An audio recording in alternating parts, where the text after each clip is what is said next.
The dinner had been running for 2 hours when the footman dropped the sauce boat.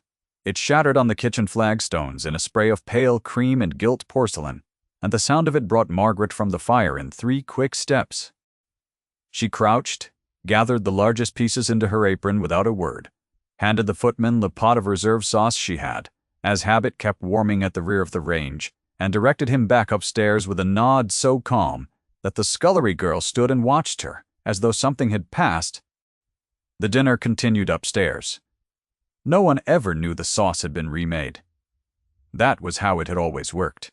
She was at the fire again, checking the braised pork that would constitute the 3rd remove, when the door at the top of the kitchen stairs opened, and a pair of boots descended, not the footman's light tread, not the housekeeper's measured step.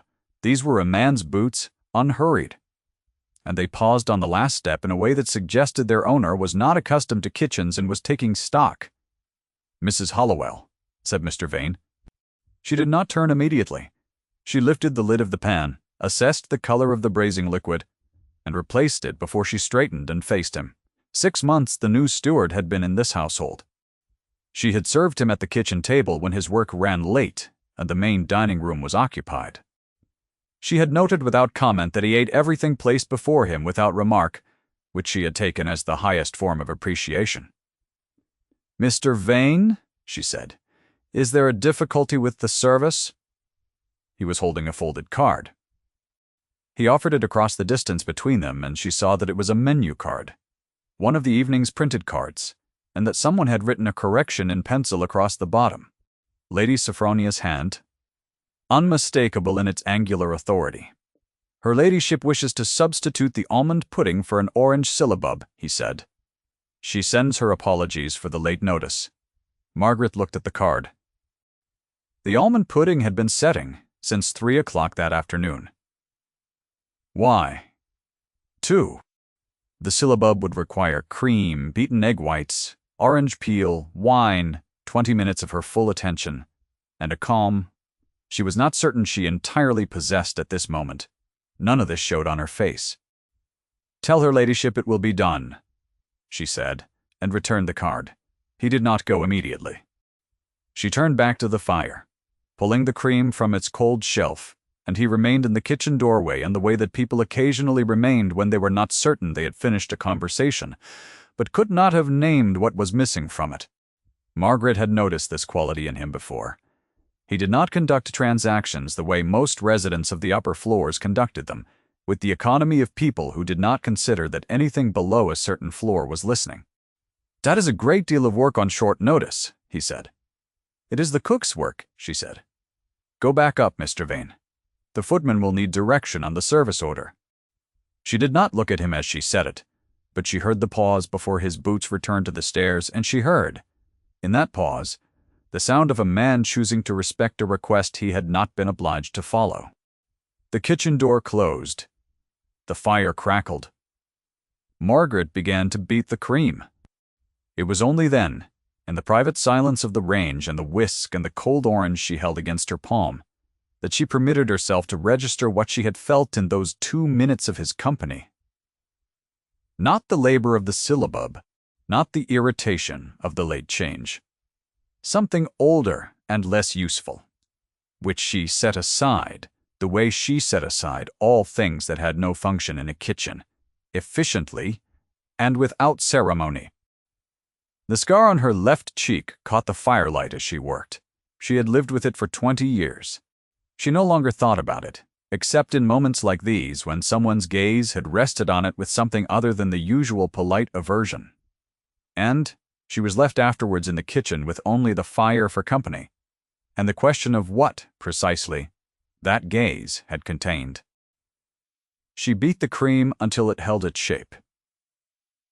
She grated the orange peel. She assembled the syllabub in 6 glass cups with the steady hands of a woman who had done harder things, and sent them up with the footman at precisely the right moment. The dinner above continued, and no one knew what it had cost. She had not been born to kitchens. That was the truth that lived underneath every other truth in this house, folded away in the back of a drawer like a letter. One could not bring oneself to burn. Margaret Hollowell had been born Margaret Tanner in the autumn of 1802, in a comfortable house in Wiltshire. The second daughter of a country gentleman of modest means and considerable books. She had grown up reading those books, playing pianoforte badly, and following her older sister Cecilia through every room of that Wiltshire house, with the particular devotion of a younger child who has decided that one person is, above all others, worth the trouble of the world. Cecilia had married well, as how the family had put it, with the quiet satisfaction of people to whom a good marriage felt like weather that had finally turned. She had married a Mr. D. Gerald Tanner of Hampshire, a man with an estate and a grandmother of considerable social presence, who was already at the time of the engagement watching the young couple with the appraising eye of someone who intended to remain the most important woman in any room she occupied for as long as she occupied it. Margaret had been 24 years old when the fire took Cecilia. She did not permit herself the memory very often. It lived in her chest as a specific pressure rather than a sequence of images, the way all the worst things condensed, eventually, into a physical sensation rather than a story. The night. The candle. The bedroom curtain. The sound Cecilia had made, which Margaret had heard from the corridor, coming back from the library with a book she had borrowed and had not yet returned. She had gotten Cecilia out of the burning room. She had not gotten Cecilia away from the smoke. The fire had left Margaret with a scar from cheekbone to jaw, and with a grief that had no bottom. Lady Sophronia Tanner had arrived at the house before the ashes had cooled. What had been said in that interview, Margaret had never repeated to anyone. She had been young. She had been alone. She had been scarred, and grieving, and without resources. And the woman across the table from her had been a person whose entire existence was organized around her. Certainty that she knew which people mattered and which people were problems to be solved. Lady Sophronia had offered her a choice that was not quite a choice. Disappear quietly. Or be held responsible, publicly, for the fire that had taken her daughter-in-law. Her word against her grandmother's. Her disfigured face against a woman's unscathed confidence. She had chosen what felt, in that moment, like the lesser cruelty. She had taken her mother's maiden name. She had learned to cook. She had applied, 2 years later and through a roundabout of letters, for a position in the Tanner household's kitchen, reasoning with a cold precision she had not known she possessed that if she could not be Frederick's aunt, she would be the woman who made his birthday cake. Frederick had been 4 years old when she arrived. He had been a solemn boy with his mother's eyes and his father's stubborn chin, and he had come down to the kitchen in his nightshirt on the morning of his 5th birthday and eaten 2 slices of apple tart before breakfast, and told her gravely that it was the finest thing he had ever tasted. She had agreed that it was very good tart. He did not know her. There was no reason he should. He had never met his mother's younger sister, who had been away in Bath the year of his birth, and who had thereafter, as far as anyone in the family knew, vanished. Lady Sophronia had provided a simple story to explain the disappearance. Margaret Tanner had gone abroad for her health, had not been heard from since the servants did not know. Frederick did not know. The only person in the household who knew what lived under the cook's plain linen cap was the woman herself, and she had kept it for 20 years, with the particular discipline of someone who has learned that knowing a thing and living with it are 2 entirely separate skills. The garnet brooch lived in a hidden pocket she had sewn into the seam of her apron. Cecilia had been wearing it the night of the fire. She had pressed it into Margaret's hand in the confusion of the corridor, in the way that people in extremis sometimes release their most loved things. And Margaret had kept it every day since, against the skin of her hip, a small hard point of weight that reminded her when she needed reminding of what the work was for. She had told herself for 20 years that it was enough. Lady Sophronia arrived at Tanner Hall in October, as she always did for the winter months, and she brought with her this year a young woman named Miss Arabella Corfe. Margaret learned of Miss Corfe's existence from the housekeeper, Mrs. Pringle, who delivered the news of the additional guest with the satisfied air of someone who suspected a campaign was underway and wished to be seen as informed of it. Miss Corfe was the daughter of a baronet in Derbyshire. She was 22 years old, possessed of a comfortable fortune, and had been, Mrs. Pringle said, a particular friend of Lady Sophronia's for the previous 2 seasons. Margaret received this information with the equanimity she applied to all such household intelligence, and asked only whether Miss Core had any dietary restrictions she should be aware of. Mrs. Pringle said she did not believe so.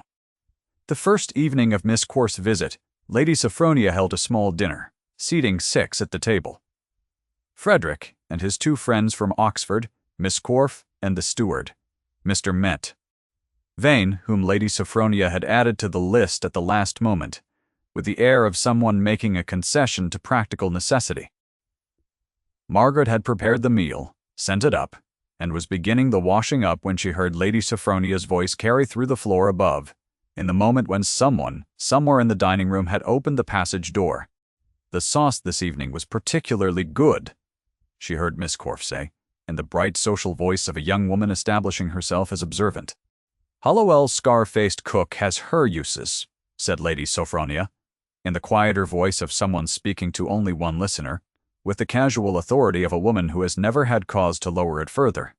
"One must not expect much else from her." The passage door closed. The words sat in the air of the kitchen for a moment, like something dropped, and then Margaret wrung out the cloth she was holding, folded it over the edge of the basin, and continued the washing up. Mr. Vane came down 20 minutes later to return a list of accounts he had been reviewing. With the estate books, he placed them on the kitchen table and looked at the list, and then at Margaret, who was drying the last of the sauce boat. "The dinner was excellent," he said. "Thank you, Mr. Vane, the syllabub, particularly." He paused. "I have been meaning to say so since last week's dinner. I did not find an appropriate moment." She looked at him then directly, in the way she rarely allowed herself to look at anyone directly, because the scar was on the left side and looking directly at someone meant showing them the whole of it. He did not flinch. He did not look away with the polite aversion she had learned to expect. He looked at her the way a man looked at something he was trying to understand. "One does not generally seek out the cook to discuss the syllabub," she said. "One generally does not," he agreed. "I find I am not very general," she returned to the drying. The space between them held something she could not name and did not attempt to, because naming things gave them weight, and there were already too many weighted things in this kitchen. "Good evening, Mr. Vane," she said, and he went. She stood at the kitchen window for a long moment, after looking out at the dark garden and the cold November sky. She was 44 years old. She had been in this house for 20 years. She was, by every account the world would give, the scar-faced cook who had her uses. And she had made her peace with that account so long ago that she had forgotten, most days, that it was not the whole of the truth. She did not know why. This particular evening felt different. She folded the last cloth, banked the fire, and went to her room. He found her at 5:30 in the morning. She had not expected company at that hour, which was why she had done it at all. The scullery girl was a child of 12 named Bess, who had arrived in the household 3 months ago from the village almshouse and who could not read. Margaret had discovered this, not by asking, but by watching. The way Bess's eyes moved across the labels of the kitchen jars without fixing, the way she had held the household almanac upside down for a full minute before setting it aside with a small private humiliation that Margaret recognized from a very long distance. She had waited until she was certain no one else rose at 5:30 in the morning, and then she had begun. They were sitting at the kitchen table with the almanac open between them, Margaret's finger moving beneath the words, and Bess's lips moving slowly after it, when she heard a step on the lowest stair. She looked up. Mr. Kell. Vane stood in the kitchen doorway in the gray light, his coat over one arm, his cravat untied, clearly not having slept. He saw her. He saw Bess. He saw the almanac. He stood entirely still. He retreated up the stairs, without a word, and she heard him cross the hall above and close a door, and that was all. Margaret looked at Bess, who had not noticed, intent on the word her finger had stopped at. Margaret showed her the shape of it again, the slow way, the way that let a person feel the sound in their mouth before they named it. Bess named it, and it was correct, and her face did something quiet and pleased that Margaret recognized as a specific kind of pride, the kind that had not had many occasions to practice itself. They worked for another half-hour, until the kitchen fires needed building, and the morning's work was properly begun. Margaret sent Bess for the coals and sat alone for a moment with the almanac and the memory of the look on Mr. Gunn. Vane's face. Not surprise, exactly. Not condescension. Something more careful than either, the look of someone storing information they intended to return to, the way one turned a coin in one's pocket and did not spend it yet. She did not know what to do with a man who looked at her that way. She put the almanac back in its place on the shelf and set about the day's bread.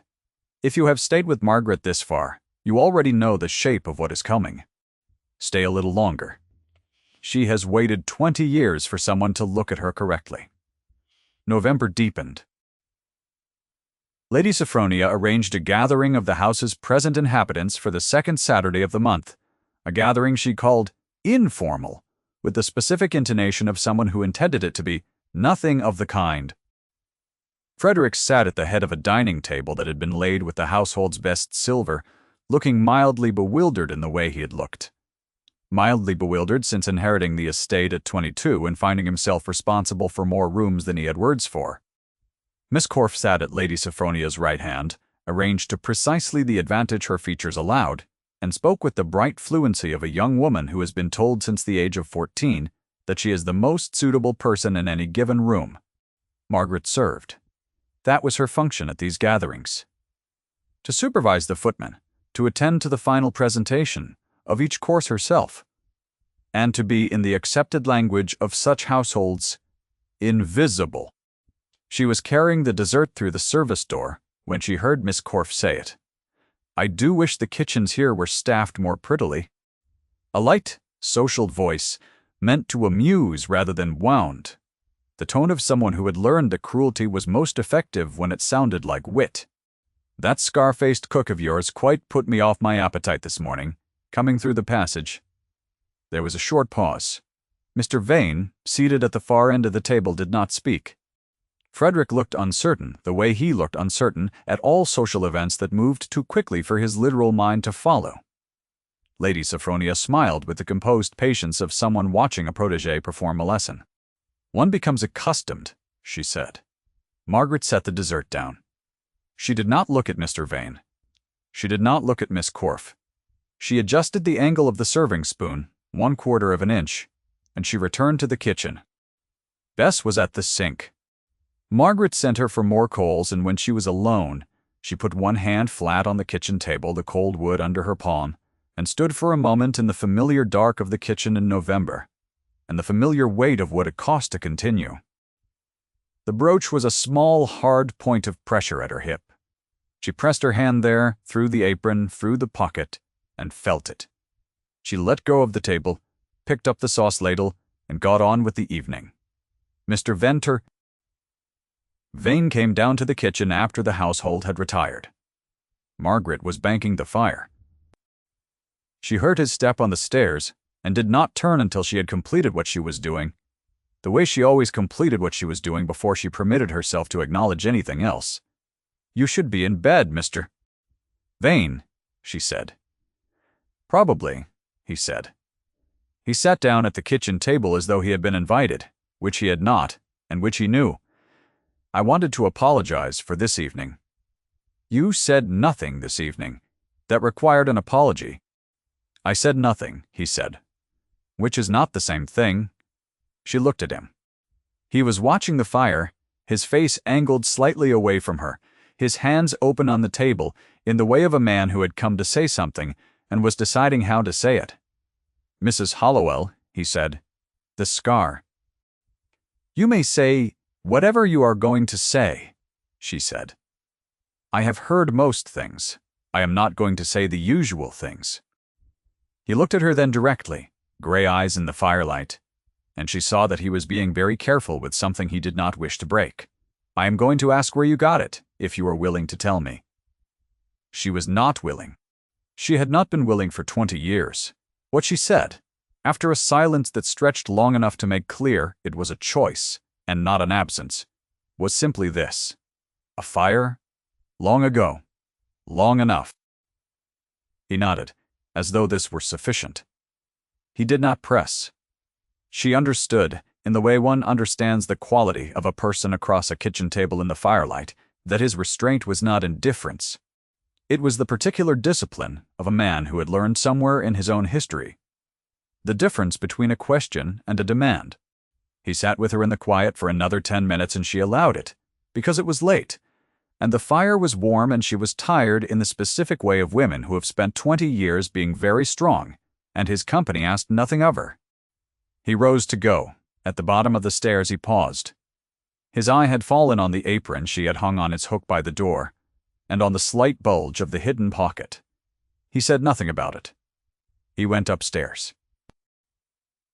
She stood alone in the kitchen for a long while. Then she took the apron from its hook and pressed her hand to the pocket and felt, inside it, the cold, small certainty of the garnet brooch. And she thought of Cecilia, and she thought of 20 years. And she went to her room and sat on the edge of the bed in the dark without lighting a candle. She had not told the whole truth. She understood that she never would. The question was only whether the partial truth she had given him would satisfy a man of his particular careful attention, and she already knew, sitting there in the dark, that it would not. What he found in the household records was not in itself enough to tell him everything. He had gone to the estate papers that same week in the small office off the hall where Mr. Reeks. Gerald Tanner's documents had been filed and never properly catalogued, and he had found in a leather-bound household ledger dated 1811 an entry in the handwriting of the former housekeeper recording the arrival of one Mrs. Hallowell, cook, aged 26, formerly of Bath. He had found in a separate folder of personal correspondence 3 letters addressed to the late Mr. Mentee.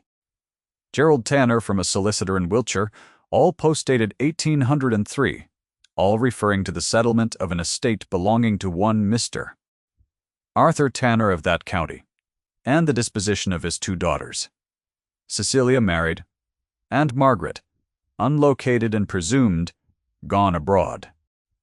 He had found a miniature portrait in a small oval case at the back of the same folder, a watercolor of a young woman of perhaps 20, painted with the confident brushwork of a competent amateur, her hair dark and her eyes hazel, and her left cheek entirely unmarked.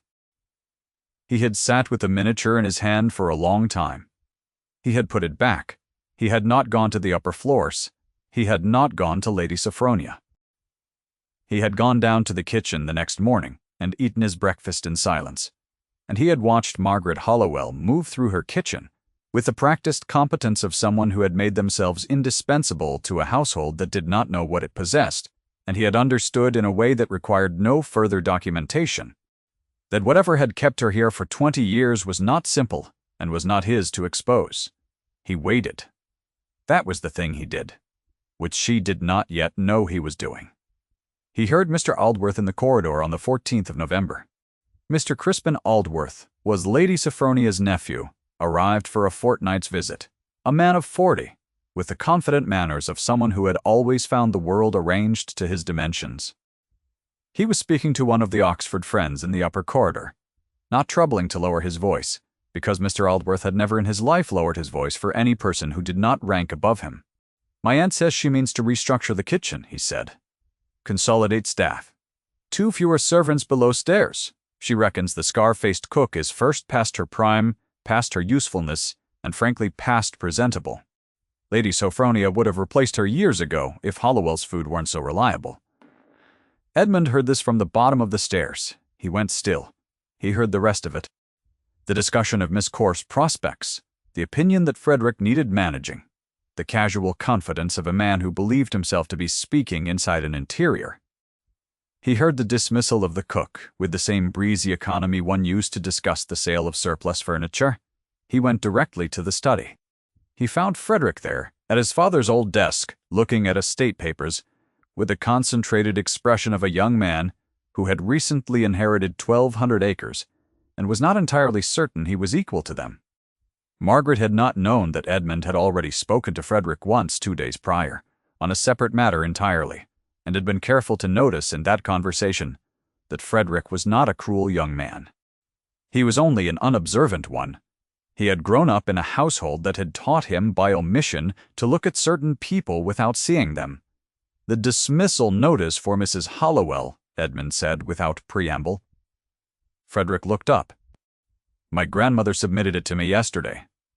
I signed it." He paused. "Is there a difficulty with the kitchen arrangement?" "There is a difficulty," Edmund said, "with the fact that Mrs. Hollowell has served this household for 20 years without being given so much as a reason for her dismissal, and that the reason your grandmother submitted is false." Frederick set down his pen. "False. The efficiency pretext is false. The household runs better under her management than it has in any year I can find in these ledgers. The dismissal is personal. I think you should ask your grandmother to explain it." He did not say more than that. He had decided, on the staircase, what belonged to him to say and what did not. The rest of it would come as it came. Frederick signed the reversal of the notice that afternoon. Margaret did not know because she was in her room. She had been packing. She had received the notice from Mrs. Pringle 2 days before, a folded paper delivered without ceremony, and she had read it with the expression she put on all communications from the upper floors. Attentive, neutral, and absolutely closed. Restructuring of household staffing, with gratitude for service rendered. She had thanked Mrs. Pringle. She had gone to her room. She had taken the brooch out of the apron pocket and held it in her palm for a long time. She had known this might come someday. Lady Sophronia was old, and Lady Sophronia had been patient, and Lady Sophronia, in 20 years, had never once spoken directly to the cook who was her former charge, which was its own form of acknowledgment. The woman understood who Margaret was and had chosen, perhaps with the logic of someone who found a certain satisfaction in the arrangement, to keep her close and keep her invisible. In the same gesture, the dismissal was cleaner. The dismissal meant the game had reached its end. She began to fold her things. She had 2 dresses besides the kitchen dress, both worn at the hem. She had 2 books, her mother's Bible, and a small watercolor of the Wiltshire house that she had painted herself when she was 17, and which she kept face down on the shelf beside the window because she could not bring herself to look at it, and could not bring herself to leave it behind. She folded the dresses. She placed the Bible on top. She held the brooch in her hand and looked at it in the gray November light of her room's single window. She had not wept for Cecilia in 15 years. She did not weep now. What she felt, holding the brooch, was something more final than grief. It was the recognition that she had done what she had come to do. Frederick was 24, and capable, and standing on his own ground. She had made the food that fed him. She had run the kitchen that kept the house. She had watched him grow into something decent, and she had done it from a distance so complete that he had never, not once, seen her. Perhaps that was all it had ever been, for she was placing the watercolor in her bag when the knock came at her door. Mrs. Pringle again, her face carrying the specific expression of someone caught between 2 authorities and finding neither comfortable. "Mr. Vane has called a household assembly," she said, "in the drawing room. His request was that all staff attend. Her ladyship has also been asked to attend." Margaret looked at Mrs. Pringle. "An assembly?" "Yes, ma'am." She set the watercolor down. She put on her household dress, clean and pressed, and her linen cap. And she did not put on her apron because she was not yet certain there was any further use for it. And she walked up the stairs from the kitchen for what she thought might be the last time. The drawing room held, when she entered, a particular quality of tension that she recognized. The tension of a space into which someone had introduced a fact that rearranged everything. Frederick stood by the window, his face uncertain and young. Lady Sophronia was seated by the fire, very still, in the specific stillness of a person who is deciding which version of events could still be managed. Miss Corfe stood near the door with the expression of someone who has arrived at a party that has turned without warning into something else. Edmund stood at the center of the room, and his eyes found Margaret when she entered with the directness of a man who had been waiting for her. "Mr. Vane," Frederick said, Will you explain why you have called this assembly? I will let Mrs. Hollowell explain, Edmund said. He looked at her. Not a command. A permission.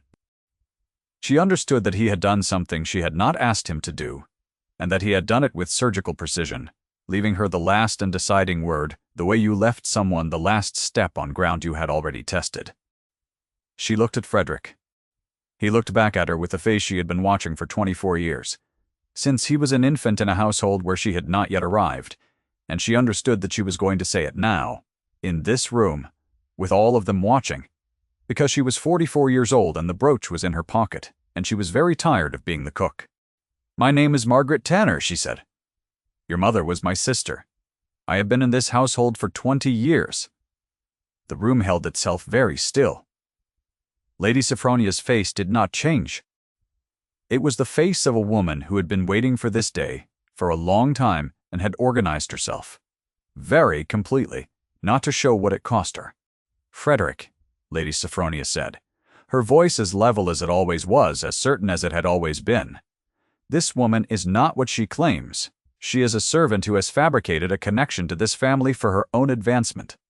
I suggest we call the matter to a close. She has not fabricated it, Edmund said. He crossed the room to stand beside Margaret, not touching her, not performing anything, simply placing himself in the physical space that established, without a word, whose account of events he was putting his name to. He looked at Lady Sophronia. She is Frederick's blood, he said. She stays. You do not. The silence that followed was of the kind that rooms do not quite recover from. Margaret did not look at Lady Sophronia. She looked at Frederick, who was standing very still by the window with his father's stubborn chin in his mother's eyes, and who was looking at Margaret's face with the concentrated attention of someone who was seeing something for the first time that had been in front of him for as long as he could remember. Sit down, she said to him gently, in the voice she had used when he was small and something had frightened him. There is a good deal to tell you. Sit down, and I will tell it. He sat down. She told him. Not everything. Not that evening. Not all at once. The truth of 20 years is not a thing that can be given in a single conversation. It is more like a house you open room by room, letting the air in gradually, because some rooms have been closed too long to open all at once without damage. She told him enough. She told him about Cecilia and the Wiltshire house and the books their father had kept. She told him, with a steadiness that was the hardest thing she had ever done, about the night of the fire and the morning after it, and the choice that had not been a choice. She told him about the apple tarts. He had not yet spoken when she finished. He sat in the chair with his hands on his knees, and the fire made his face uncertain and young. And then he stood up and walked to the window, and stood there with his back to the room, looking out at the November garden. Lady Sophronia had gone. Margaret had not watched her go. Edmund was still in the room. He had taken a position near the door during the telling, as quiet and present as he had been on the kitchen stairs, and he said nothing, because he understood, with the particular intelligence that had made Margaret trust him before she had intended to, that this was not a moment that wanted his words. Frederick turned from the window. His face was what it was. You made the apple tarts, he said. Yes, she said. Every year. Yes. He crossed the room and took her hands, both of them in his. He held them in the way young men hold things they are afraid of dropping, and he did not speak for a long time. And she let him not speak, because some things do not have words, and it is a kindness to not pretend they do. She did not weep.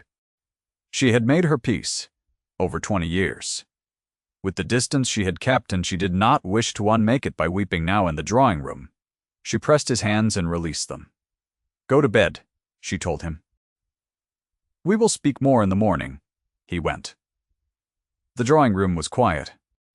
Outside the window, November had settled into the particular stillness of late evening in the English countryside, cold and clear and empty of everything but the sound of wind at the glass. Lady Sophronia's chair was empty. Miss Corfe had gone. The fire burned in the grate with the ordinary industrious patience of fires that have not been asked to witness anything. Edmund was still there. She did not turn to him immediately. She stood by the fire for a moment, feeling the heat of it on her hands, thinking of the kitchen below and the apron on its hook with the empty pocket. Because the brooch was here now, and she was here now, and the woman she had been for 20 years was in the process of becoming someone slightly different. In the way that all long silences eventually become words. "You went to the records," she said. "Yes." "The miniature?" "Yes." She turned. He was watching her with the steady gray eyes that had watched her for 6 months in the way she had learned to distrust, because men who watched her that way had always wanted something that turned out not to be her, and she was old enough to know the difference between attention and intention. "I did not intend for you to do this," she said. "I know. I could have left. Quietly, as I had always planned." "You could have," he agreed. "I did not think you should." She looked at him. He looked back at her. The fire was warm, and the room was quiet, and she was 44 years old and had spent 20 years being the scar-faced cook, and she had no particular architecture for the way he was looking at her. "Why?" she said. He considered the question with the seriousness he brought to all questions, the seriousness that she had recognized from the very beginning as a quality she had not previously associated with anyone who came through a kitchen door. "Because you were here," he said, "and you deserved to be seen." She did not say anything. He did not press for anything. He simply stood there in the firelight of the drawing room, that was, it appeared, now a room she had some right to stand in, and she looked at him, and she thought of all the kitchens and all the fires and all the years, and she thought of Cecilia, and she thought of an apple tart on a morning in November when a small boy had told her it was the finest thing he had ever tasted. "Good night, Mr. Vane," she said. "Good night, Mrs. Stye." Halliwell," he said, with the careful formality of a man who understood that some distances are not crossed in a single evening, and who was not, apparently, in any particular hurry. She went down to the kitchen. Habit, perhaps? The kitchen had been hers for 20 years, and she was not yet accustomed to the idea that the drawing room had any claim on her. She hung her cap on its hook. She set the banked fire properly, the way she set it every night, the small specific actions of a woman who has done the same things, in the same order, for long enough that they have become a kind of meditation. She filled the kettle. She set it to boil. She was reaching for her apron when she stopped. The brooch was in her pocket, not the apron's.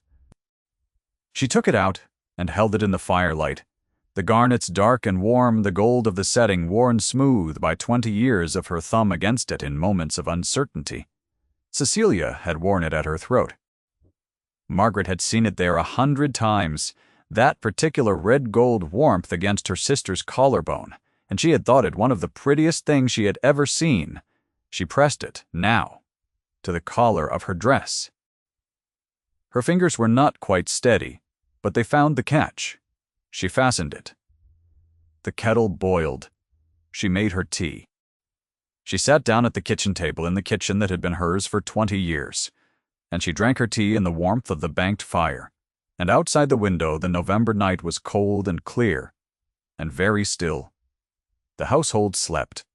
The dogs settled in the yard, the clock in the hall struck 11. It sounded familiar as bread. She had made this kitchen. She had made it safe and warm and well-provisioned, and she had sent its food up to a family who had not known she belonged to them, and she had done it out of love in the only form available to her. She did not know what would come next. She did not know what Frederick would say in the morning, or what arrangement the household would reach, or what Lady Sophronia's departure would mean for the months ahead. She did not know what Edmund Vane intended, except that he had stood beside her in a drawing-room and put his name to her account. And that was not a small thing. She knew the kitchen. She knew the fire, and the table, and the way the light fell through the window at 5 in the morning, when she was the first person awake, and the household was only breath and quiet. She sat with her tea, and her brooch, and her sister's memory, in the warmth of the kitchen she had made, and she let herself, finally, after 20 years, be still. The garnets caught the firelight. She had always thought them the prettiest thing she had ever seen. If Margaret's long waiting has moved you at all, leave a word in the comments. She has earned the hearing. Outside, the first snow of winter began to fall on Tanner Hall. Soft and steady, and entirely without ceremony, the way the most lasting things often arrive.